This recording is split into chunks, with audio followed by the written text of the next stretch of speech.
what are y'all, anybody uneasy about the NAR buyer rep settlement thing? Anybody uneasy about that? Everybody's good?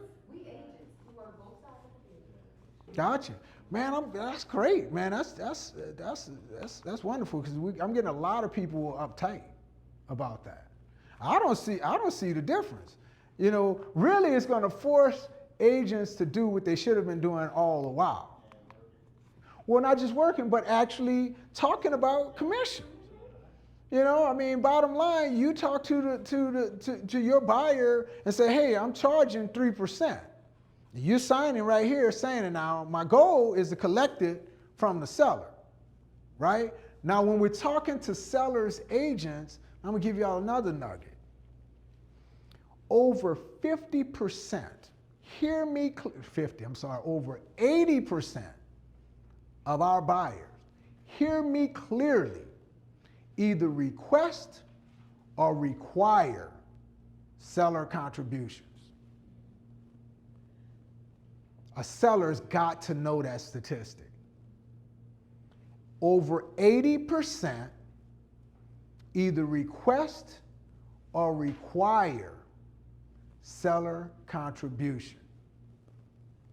So if a seller's running around, so I talk to a lot of sellers, I got a lot of investor clients, and they got excited. Y'all need to know this. They got excited. Wait a minute, I don't have to pay, I'm only paying 3% or 2% or whatever. I'm not paying all that.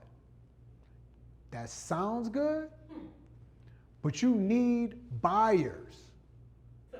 And buyers agents, you're needing the buyers agents to bring their buyers to you. And I just told you over 80% of buyers either request or require seller contributions. So if they need the seller to help them out with closing costs, do you think they have money to pay the buyer's agent? Zero chance. So they need to understand this, right? Now, from the buyer's side, they've got a net amount that they need to get. Yeah. And that's fine, right? Because if it's not a good deal for everybody, it really is not a good deal. So we're trying to make it a good deal for everybody, but this is business. It has to transact.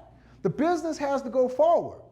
So we could talk all day, but the numbers got to make sense, because if they don't make sense, you're just going to keep your house. We're back to where we were. Just take your house off the market and keep it, because we're at an impasse. Because you know any buyer's agents working for free? Nobody's working for free. If I've got the buyer, I've got the money. And what's the new golden rule? He who has the gold rules, right? So I've got the money. I've got the buyer. I've got the lender. I've got the buyer. And we want to buy your house. But I'm not going to work for free. So I'm going to write it into contract.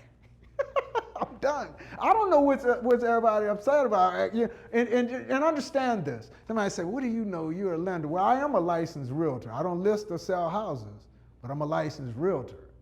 I like to know everybody's business. Right? We're in the lab here. We talking, right? So I'm telling you, that's what when we talk like that, aren't we bringing solutions? Aren't we getting people to understand the reality of things? Because you got people, don't assume that people understand basic business. They don't. They don't understand basic business. How am I getting deals? How am I closing? How are we closing? Bourgeois & Associates Mortgage, how are we closing so many loans? This is our approach every time. Okay, let's talk about this. I've got solutions. Everybody on the team everybody's got to be serious about getting things done. If we're not serious about getting things done, I'm sorry. I could love you. We could be great friends, but you're not on the team. You can't be on the team if you're not serious about if you're not upbeat and fired up right now. Because I'm telling you, because everybody's not, this is the perfect time for you to be the one. And I can't think of a better note to close on, but I'm open for any questions.